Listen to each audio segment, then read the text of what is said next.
কি হচ্ছে এখানে? ও আচ্ছা, ভোগ। একদিকে ভোগ হচ্ছে আর এদিকে আরেকজন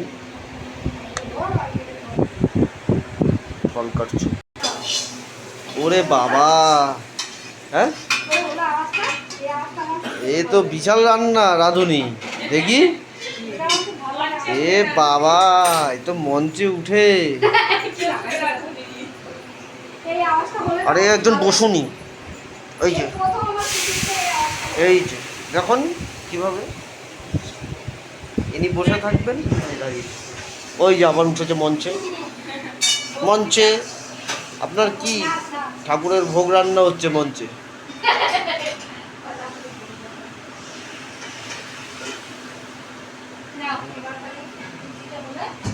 কত লম্বা লাগছে বাবা রে। হ্যাঁ দেখো।